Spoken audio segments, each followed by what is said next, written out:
Howdy everybody. We have the Hydra thermal scope and handheld scanner by DNT Optics. This can be used as a standalone scope or a clip-on scope in front of your LPVO, as well as a hand scanner.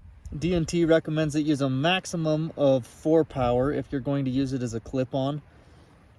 It's powered by a 18650 flat top rechargeable battery, and DNT went ahead and put a plus and minus sign on the scope body itself, which I think was a brilliant idea.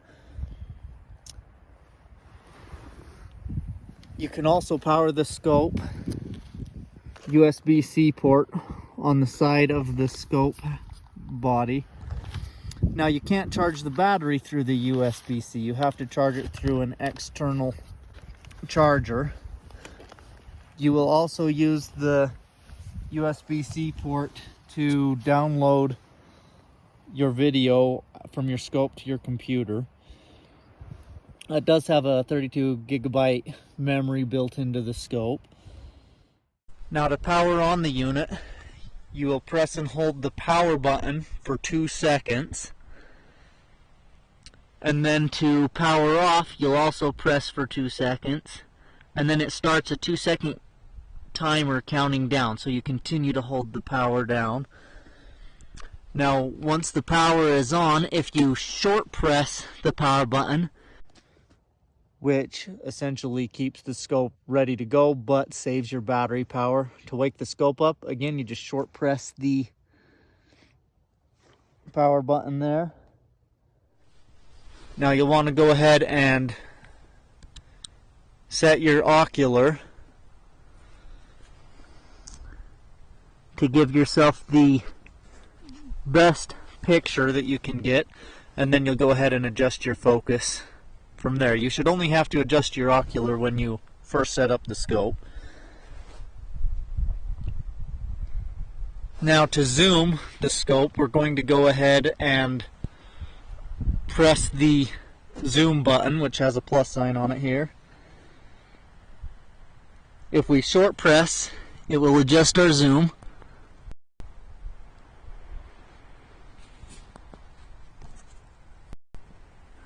I'm going to go ahead and fix my focus for you.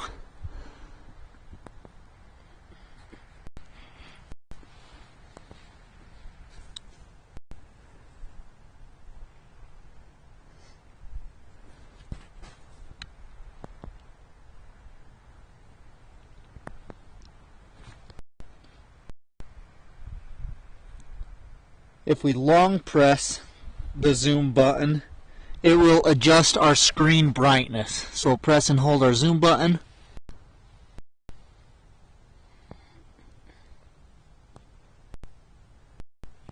That's a brightness level 5. That's down to a brightness level 1. For this video, we'll go ahead and sit about there. And if we double press our zoom button, it will activate our non-uniformity correction. Now the non-uniformity correction is the process used to improve the accuracy of thermal images. The pixels might have minor differences in sensitivity, so the non-uniformity correction calibrates these pixels, and that will give us a more accurate image with consistent or even temperature readings across the screen. And again, that's double pressing the zoom button. Now with our menu button, which is the second menu back, if we short press it, it will cycle through our color palettes. We're currently on white hot. We have black hot,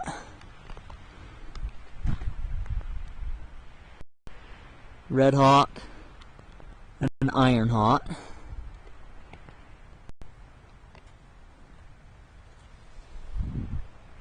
If we long press the menu button, it will open up our menu.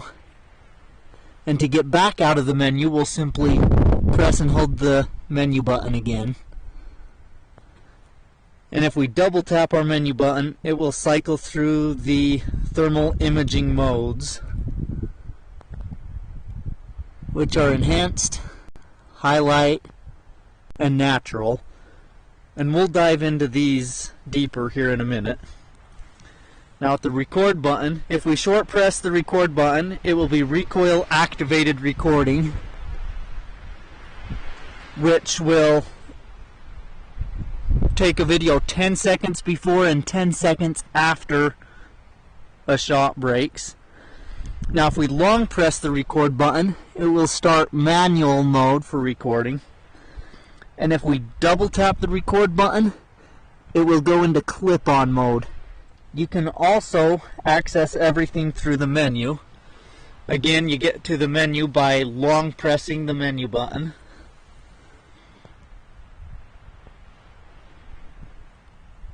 And then we will operate the menu or navigate the menu by going up and down with the zoom and record buttons.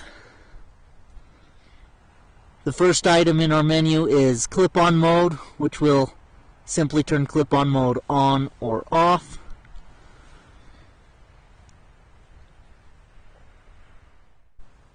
Now if I was using this scope as a clip-on scope, I would love to have a quick disconnect mount. What do you guys think about having a quick disconnect mount to make it easier to use the clip-on on various guns or as a hand scanner, and then clip it on a secondary backup rifle or shotgun? The next one is our Wi-Fi, which will give us our Wi-Fi password and name. Again, to back out of any item in the menu, we will just long press the menu button to back out. We'll come down here to zeroing. If I long press the menu button to back out of our Wi-Fi, then we can come down to zeroing. And we have other video clips about zeroing that we will put in the video here. We'll go ahead and show you how to go through the zeroing process.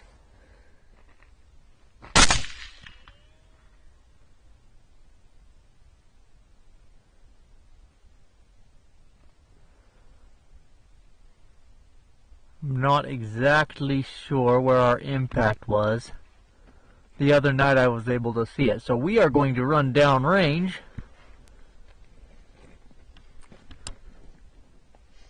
And look for our point of impact. Okay, our point of impact was right in that bottom left corner of our 1-inch square of tinfoil, which is what we're using. So now, in the menu, we're going to go to zeroing. Press the menu button, change our zeroing profile. The Hydra has 26 different profiles you can save, A through Z. For this particular one, we're going to make it B, not C. And we'll short press the menu button to save. Going to come down here to freeze, and because I moved our reticle, we're going to go ahead and line that up, and then again we will short press the menu button to freeze our frame. Then we're going to go to our X coordinates, short press the menu button to access, and then we will use the zoom and record buttons to move towards the point of impact.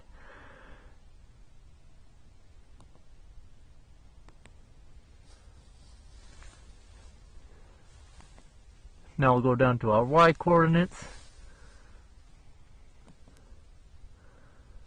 And we'll move our reticle down towards where our point of impact was.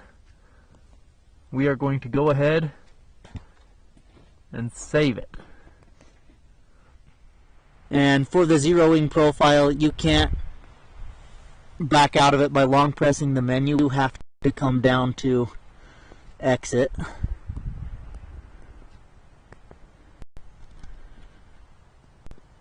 Now we will come down to our reticles. We have 2 first focal plane reticles and 6 second focal plane reticles. You can also hide it as well.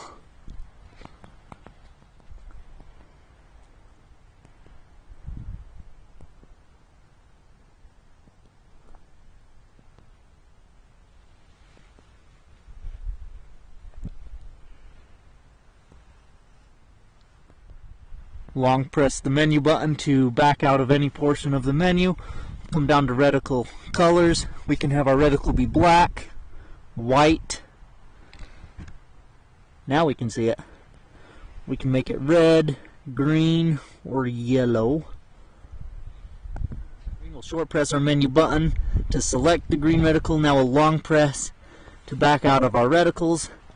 We'll come down to picture in picture. Now what picture in picture does is it allows us to have a zoomed in screen as well as one that is zoomed out.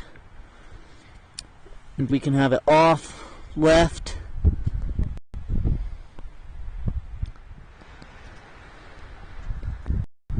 center, or in the right corner of the screen. And anytime you have picture in picture activated, the larger screen's magnification will be 10% of the smaller screen that is zoomed in more. Now we'll come down to recoil activated recording. We can have it in auto, which takes 10-second video clip before and after the shot. In manual mode, if we short press the record button, it will basically be recoil activated recording, or if we long press the record button, it will start or stop the recording. Very similar when it's off, when you have off selected. When we long press the record button, we can activate or deactivate recording. Now we'll come down to our image super resolution, and with image super resolution we can either toggle it on or off.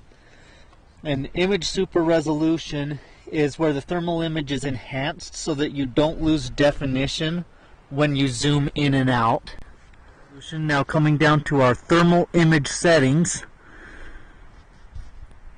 we have our thermal imaging mode, which I told you earlier we would dive into. We'll start with natural. In thermal image settings, in our thermal imaging mode, we have natural, which is for all around purposes. We can come down to enhanced. This will enhance the image to give us more detail, but the cost is a more pixelated picture.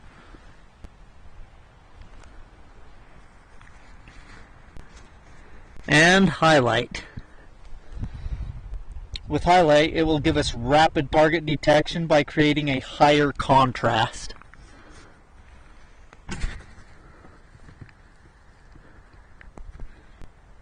And we have NUC, which is non-uniformity correction.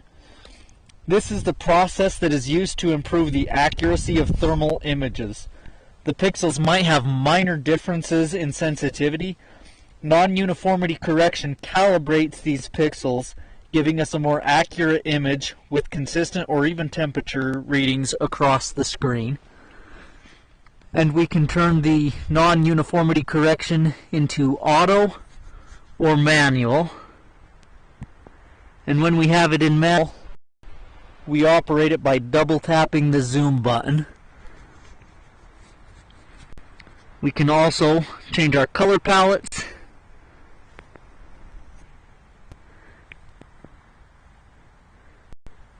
Hot, red hot.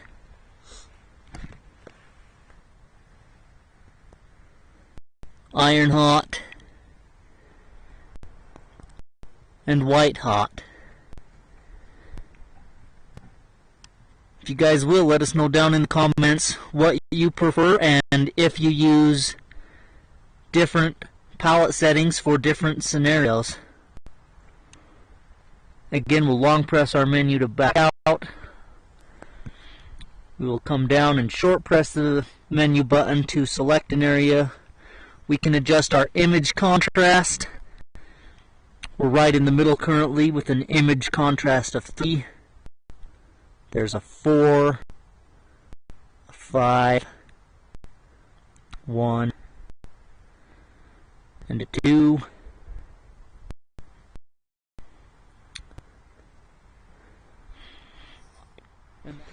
We'll go ahead and long press the menu button to back out.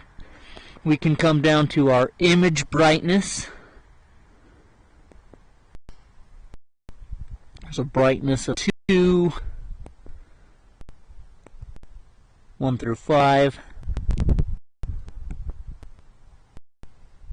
And we can adjust our image sharpness.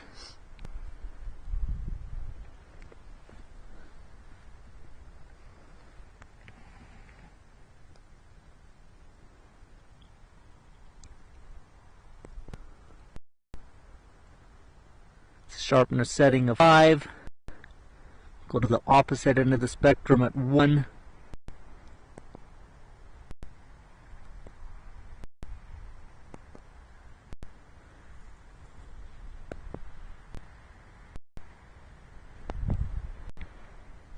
We'll go ahead and leave it at a 4.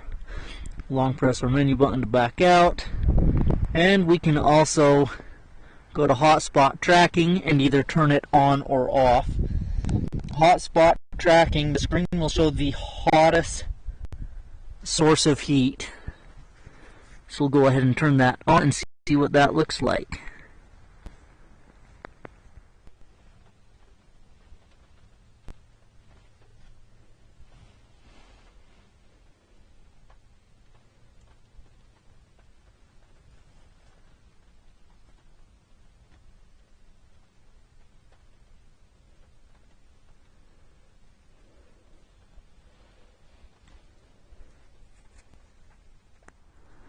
And come down to our function settings.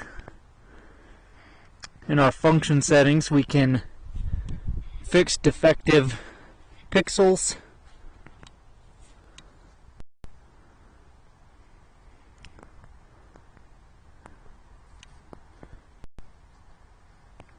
We can have auto power off.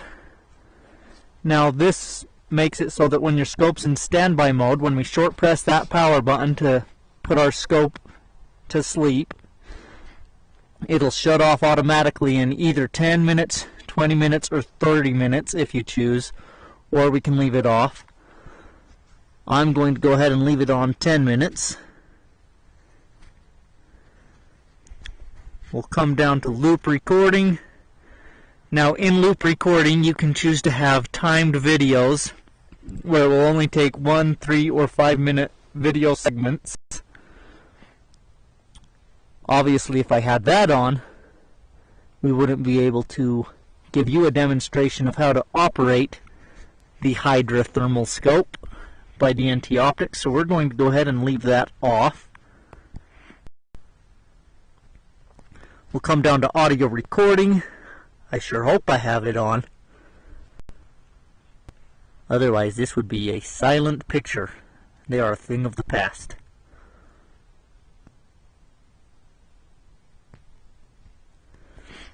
The scope does have a gyroscope built in, which we have previously calibrated. And now we can adjust the screen brightness. We're currently right in the middle of the pack.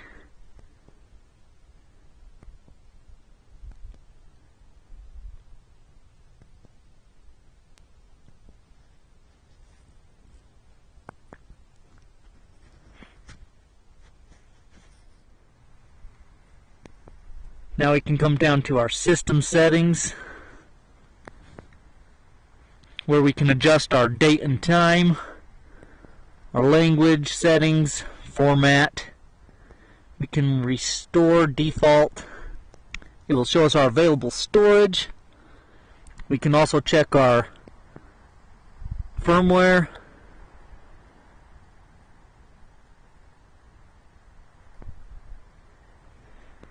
And that is the basic rundown on navigating the Hydra thermal scope or hand scanner by DNT Optics. Now we'll go ahead and long press our menu button to exit the menu. Thank you guys for watching.